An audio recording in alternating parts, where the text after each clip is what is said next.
Yang namanya murtad bagi saya adalah membebaskan diri atau memerdekakan diri dari keterikatan belenggu-belenggu kebodohan, belenggu-belenggu kemiskinan, dan belenggu-belenggu doktrin dogma-dogma.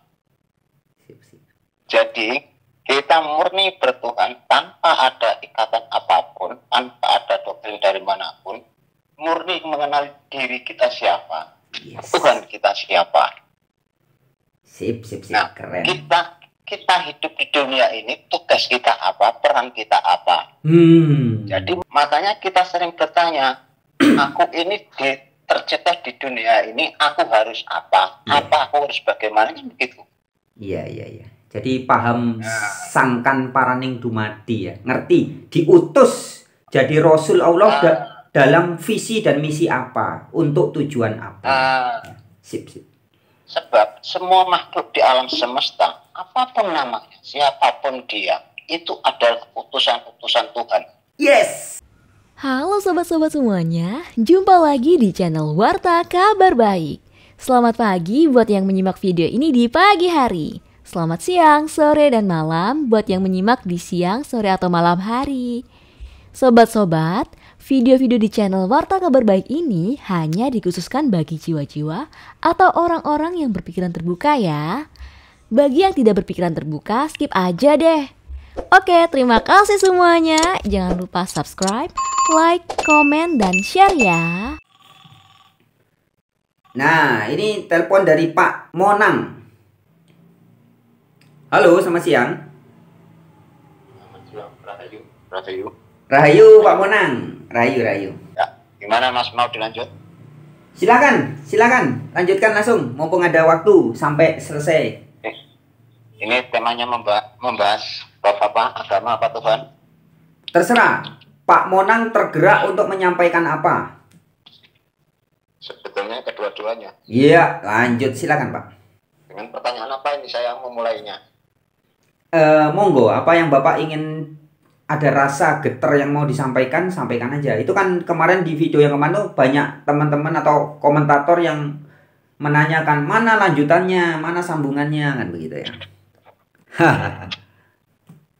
Iya, soalnya kalau cuman itu saja juga nanggung Mas. Kalau apa? Kalau hanya kemarin saja itu nanggung, banyak orang yang bingung tuh. Iya, dan enggak banyak banget, tapi ada beberapa, lebih banyak yang senang ya, sepakat, tapi ada beberapa yang malah menganggap Pak Monang bohong, enggak kelihatan orangnya, enggak bisa dipercaya, kan begitu. Enggak konsisten. Ya. Ya benar. Ini kan bagian bentuk rasa konsisten dan tanggung jawab saya, kalau sudah memulai kan harus meneruskan kan gitu. Sip. Mantap. Lanjut Pak, lanjut.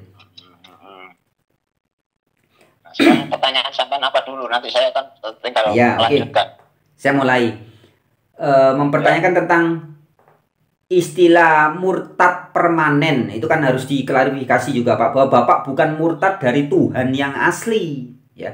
Nah, mungkin Bapak bisa jelaskan Tuhan yang asli yang membuat sekarang Pak Monang benar-benar jadi Islam yang sejati ya, berserah diri yang sejati, benar-benar mengenal Tuhan yang lebih dekat dari urat leher. Nah, itu bisa disampaikan Pak, supaya orang-orang itu tidak salah paham dan gagal paham.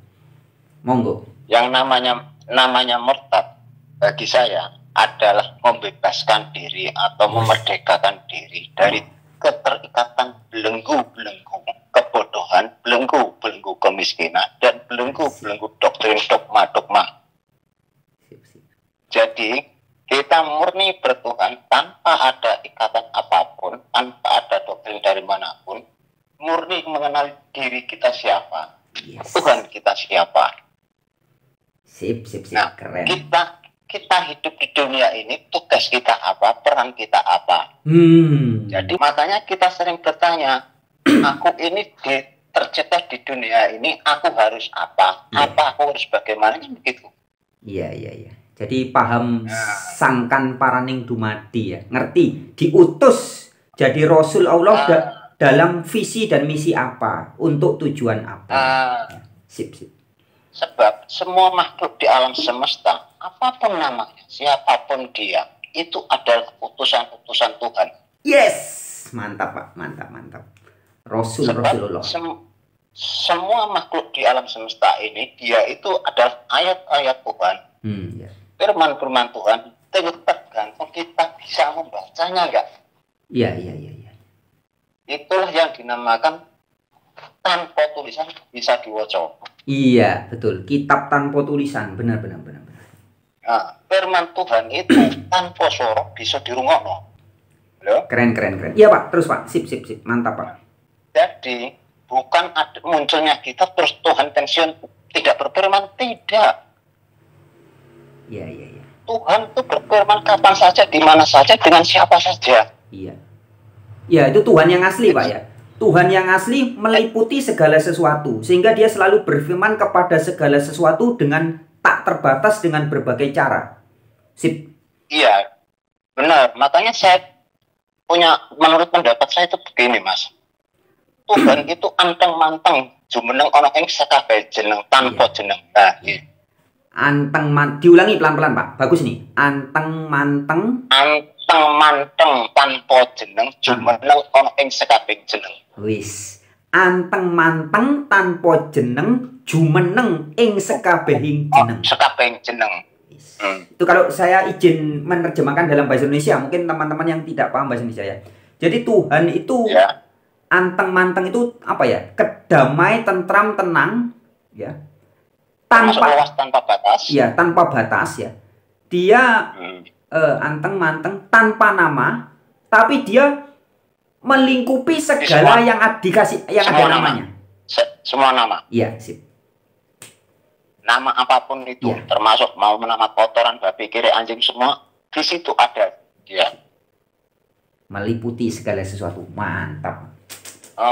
Sip. Tanpa ada orang, tanpa dia, semuanya ada dia. Iya. Sekalipun itu kata orang kosong, justru yang kosong itu sejatinya dia. Iya, betul. Sip. Jadi kalau kita ibaratnya untuk mengenal Sang Maha Pencipta itu tadi, yang namanya mengenal Sang Maha Pencipta tidak harus melalui namanya agama. Iya. Sebab sejumlah makhluk manusia yang namanya manusia itu, disitulah semua jalan untuk mengenal Tuhan. Artinya jalan mengenal Tuhan itu sesuai dengan jumlah manusia yang ingin mengenal Tuhan. Sip. Betul Pak. Jadi kan ini sebenarnya gampang Pak. Logikanya gampang sekali Pak Monang. Kan gini, Allah atau Tuhan itu zat yang meliputi segala sesuatu. Jadi ya untuk merasakan, mengalami dia, ya bisa melewati segala sesuatu. Kan gitu. Iya. Ini kan gampang. Jadi misalkan, ya terus? Iya. Ya itu, lanjut Pak, lanjut. Jadi perilaku makhluk manusia di alam semesta ini sebetulnya itu adalah ayat-ayat Tuhan untuk mengenal Tuhan. Sekalipun itu bajingan, sekalipun itu maling, sekalipun itu pelacur, di situ ada pesan untuk mengenal Tuhan. Iya. Betul.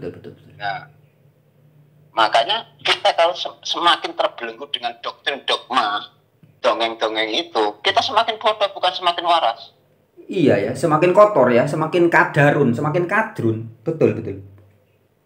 Apalagi kalau kita menyikapi fenomena yang terjadi saat ini, Mas ya.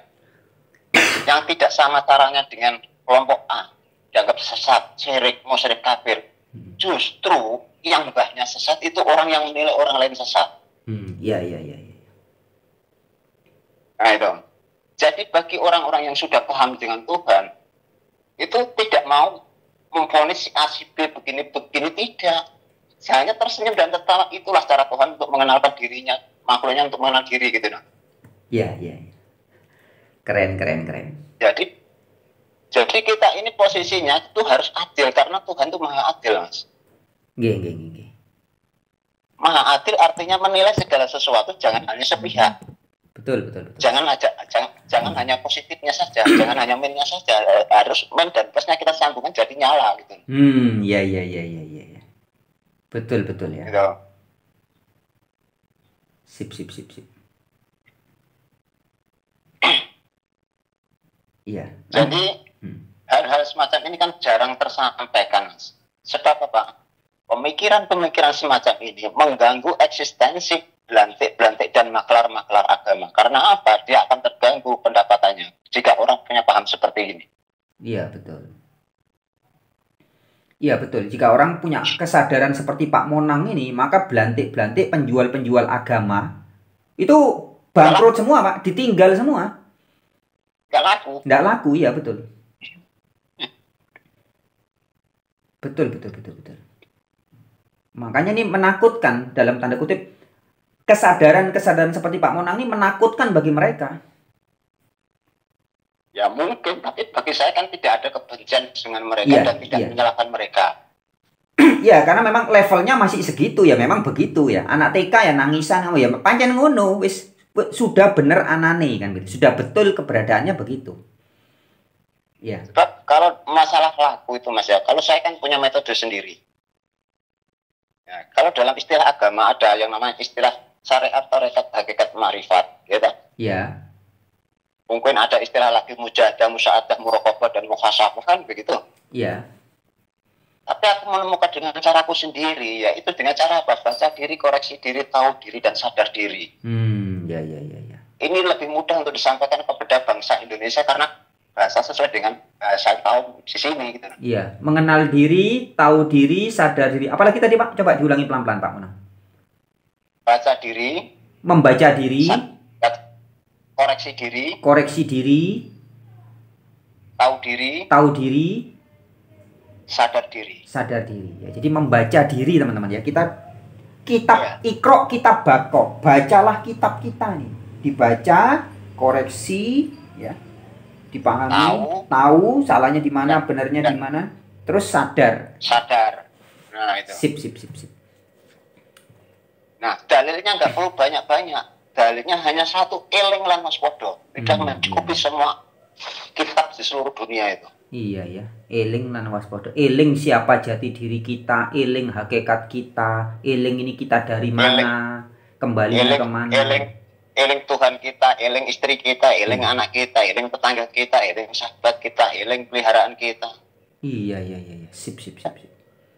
Itu, jadi waspada, diwaspadai, jangan sampai menimbulkan suatu huru hara bahaya dan nedaknya kan gitu. Iya, benar. Jadi nggak perlu banyak dalil-dalil mengatapalkan kitab satu enggak. Iya. Cuma kitab itu kan produksi ahli kitab, supaya laku kitab dia cara penghasilannya nambah kan gitu. Iya. Jadi Tuhan itu tidak berpensiun berfirman. Tidak pernah pensiun berfirman ya. Setiap hari, setiap saat berfirman dengan segala sesuatu ya. Kapan saja, di mana saja, dengan siapa saja. Semua makhluk Tuhan itu pilihan Tuhan, utusan Tuhan. Iya, betul. Itu bagian dari ayat-ayat Tuhan. Benar. Jadi kalau bukan utusan Tuhan, tidak mungkin diciptakan. Iya, betul Pak. Debu itu diutus untuk jadi debu. Kan begitu. Betul. Debu sekalipun itu ada pesan-pesan Tuhan untuk menjadikan kita menjadi bertauhid dengan Tuhan. Debu itu bisa kita baca gitu. Benar. Sip. Wih, ini keren teman. Sip. Sekalipun tai kotoran di WC itu ada ayat-ayat Tuhan yang mengantarkan kita untuk mengenal Tuhan. Iya, betul. Jadi kalau kita pikir lebih dalam dan lebih dalam, di alam semesta itu tidak ada kematian. Yang ada itu kehidupan, hidup. Nah, betul. Tidak ada kematian, yang ada adalah hidup yang kekal, berubah hidup. Iya. Suatu contoh antara saya, sekarang posisi saya adalah menurut pandangan orang umum hidup. Iya. Karena saya bisa ubah, bisa pola, kan gitu. Nggih. Nah, begitu sudah tidak bisa ubah, tidak ada pola, dan tidak bernapas, tidak berdetak, dianggap mati. Padahal nggak mati. Yang mati kan menurut nggak seperti biasanya. Padahal jasad yang tanpa bergerak itu adalah ruang kehidupan dari makhluk-makhluk lainnya. Iya. Benar. Jadi nggak ada mati. Masih ada hidup. Setiap rasa itu ada hidup. Apapun yang dirasakan. Iya, betul. Nah, makanya kita membiasakan diri, menyadari diri bahwa obah polaku ucap mengaku, anggit krentek aku kabeh doyo posone sing moho poso paring poso. Jadi muanya ini benar-benar kekuasaan yang diberikan oleh Sang Maha Kuasa gitu ya. Yang Maha Kuasa sendiri itulah yang menguasakan. Iya, sip. Wih, keren. Lanjut, Pak. Jadi bahasa yang saya ucapkan ini kayaknya di kitab manapun sebelum sampean pernah baca dan belum pernah sampean dengar kan gitu. Iya. Ini kitab kasunyatan soalnya, Pak. Kitab alam semesta, Pak. Iya, soalnya apa? Kalau orang yang tidak beragama, dianggap tidak beriman kepada Tuhan, artinya sebelum ada orang bisa membaca dan menulis, sebelum ada huruf, berarti seluruhnya itu tidak beriman kepada Tuhan. Belum ada orang bisa nulis, belum ada huruf kok. Iya.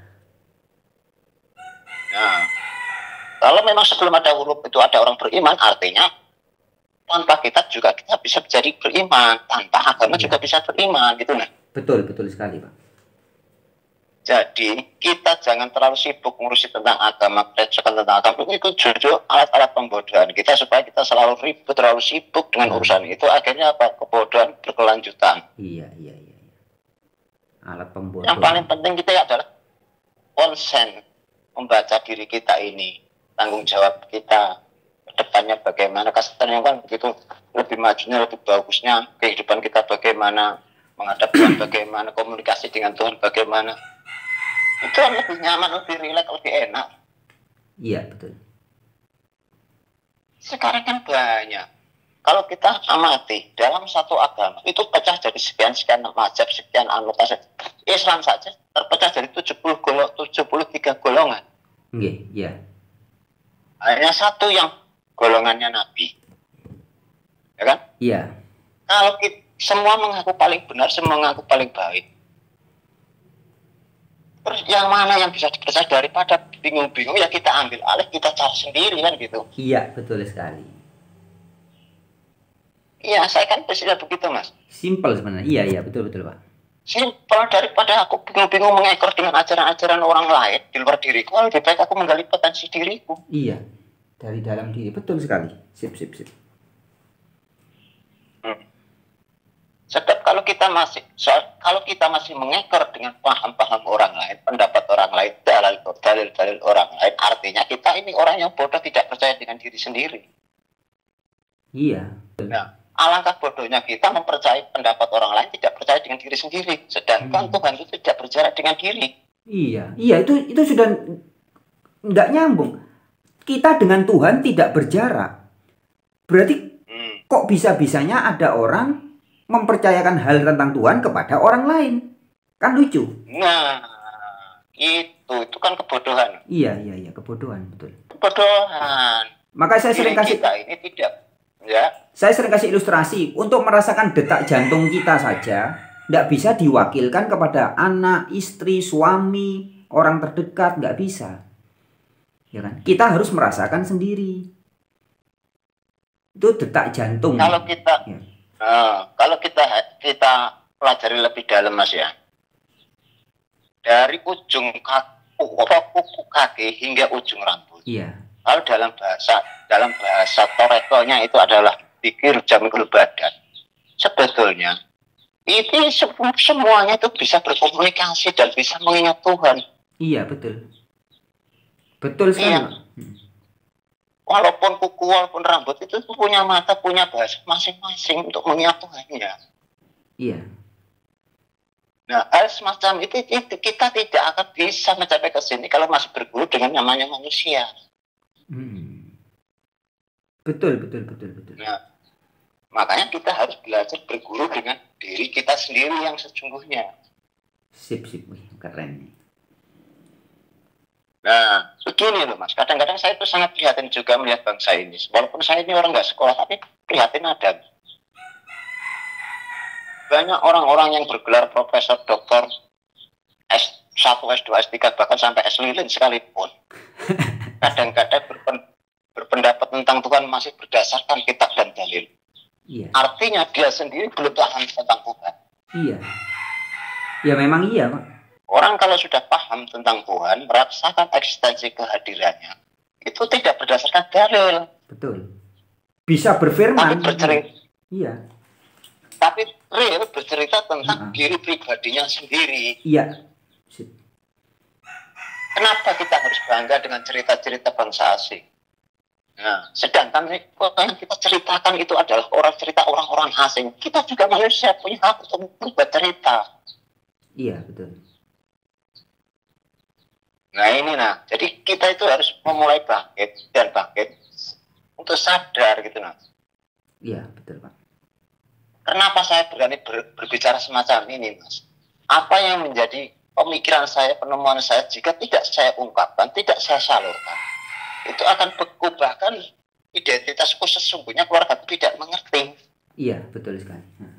Nah tapi kalau sudah saya salurkan, misalkan dibaca ada netizen yang membuka bahkan 1.000-2.000, paling tidak 10% itu nyambung gitu. Iya, betul Pak. Jadi orang-orang yang bervibrasi, berfrekuensi sama, itu nyambung Pak, dan akan semakin semangat. Jadi kan vibrasinya itu akan semakin tertular, dan nanti apa yang Pak Monang sampaikan, ini akan terus tutur tinular ya. Seperti butterfly effect, akan terus memberi efek kebangkitan Nusantara. Seperti yang Pak Monang bilang, ini kita yang bisa mempercepat atau kita membuatnya stagnan atau kita memperlambat, ya kita sendiri. Sebab kalau saya tidak memulai Mas, begini ya awalnya, aku menganut suatu ajaran, satu agama. Aku tidak membahas agama ABCD ya. Iya. Posisi saya kan netral ya. Iya. Aku menganut suatu agama. Ini berdasarkan faktor keturunan loh. Iya, betul sekali. Dari bapak ibuku, mbah-mbahku. Iya. Nah, semuanya ini bapak ibuku, mbah-mbahku ini kan orang buta huruf Mas. Iya. Jadi menganut suatu ajaran agama tanpa penelitian, tanpa kajian. Nah, akhirnya cuma anut-anutan. Ikut-ikutan kok. Anut-anutan. Nah, jika aku juga mengikuti jejak orang tuaku, sejak mbakku hanya anut-anutan, bagaimana dengan keturunanku? Iya. Nah, makanya saya punya misi putus rantai kebodohan, putus rantai kemiskinan. Kita harus memulai dengan pemahaman baru. Betul. Kebangkitan baru. Iya, kebangkitan kiamah. Yaumil kiamah, hari kebangkitan. Betul. Kebangkitan. Kalau kita tidak mau memulai, sampai kapanpun, ya udah, kita jadi budak-budak elit-elit yang itu tadi, pengasong-pengasong, maklar-maklar itu tadi. Iya, betul Pak. Masalahnya Bang, secerdas apapun, sehebat apapun dalam soal agama, kalau anak seorang Pak Monang, karena bukan siapa-siapa, tidak bakal diakui dengan golongan kelompok mereka. Iya. Segoblok-gobloknya mereka anak-anak para tokoh-tokoh yang katanya tokoh-tokoh agama, itu masih disanjung-sanjung, diagung-agungkan. Benar. Nah ini kan miris bangsa itu mau kemana itu? Iya, betul sekali. Kebodohan yang parah. Nah, masyarakat umum tahunya hanya berdasarkan ikut-ikutan. Kadang-kala orang yang tidak paham dengan keilmuan ketuhanan, namanya sudah diagung-agungkan, romo ini, romo itu, yai ini, yai itu. Iya. Padahal secara keilmuan minim. Gitu. Betul. Ini kan sangat miris loh. Iya, miris sekali memang. Miris. Saya begini ini, ya setengah-setengah nekat gitu nah. Iya Pak. Jadi kalau kita mulai, kita ciptakan kehidupan yang kondusif, artinya jangan kita ada kebencian dengan siapapun, jangan kita menyalahkan dengan siapapun jika kita ingin menemukan kesejahteraan. Sebab apabila di diri kita, di hati kita masih ada kebencian, ada ketidaksukaan, itu tidak mungkin kita akan menemukan hal itu. No. Iya. Itu menjadi kotoran-kotoran yang menutupi ya. Kalau dalam bahasa agama itu yang dinamakan hijab. Iya, batas, penutup, hijab, iya. Penutup. Betul. Menutupi kita dengan Sang Maha itu tadi. Iya. Benar. Padahal Sang Maha itu selalu ada di mana-mana, meliputi segala sesuatu. Tapi karena ada hijab penutup tadi. Nah, yang terhijab itu adalah hati dan pikiran. Iya, benar. Wih, keren ya. Sip. Terus mau apa lagi yang ditanyakan Mas? Mumpung ini Mas. Kayaknya ini cukup untuk sementara Pak. Nanti lagi berapa hari kita kontak-kontak lagi. Oke, ini yang saya sampaikan semakin viral semakin bagus. Kalau yang kemarin kan rada berbau ekstrim. Tapi itu pembuka bagus Pak. Kadang memang ya. Iya harus ada kejutan gitulah untuk orang mulai lebih konsen, lebih memperhatikan. Ya udah Mas, kalau gitu kapan-kapan kita sambung. Iya, siapa? Rahayu, Rahayu. Rahayu. Mulya Mukti, tansahnya wiji. Selamat sekabehane. Selamat sekabeh. Rahayu kanthi teguh, Rahayu selamat. Oke teman-teman, itu ya tadi telepon dari Pak Monang. Ya, saya pikir cukup jelas apa yang disampaikan Pak Monang tentang Tuhan yang sejati. Ya, Pak Monang tadi di awal sudah menjelaskan juga makna murtad yang dimaksud Pak Monang ya. Jadi jangan disalahpahami lagi. Oke, kita mungkin beberapa hari lagi kalau oleh semesta diizinkan kita akan sambung dalam perbincangan berikutnya bersama Pak Monang ya. Yang sudah murtad permanen dari agama yang tidak asli, tetapi sudah mengikuti Tuhan yang asli, yang lebih dekat dari urat leher, yang nyata, sang maha meliputi segala sesuatu. Oke, sekian. Sip.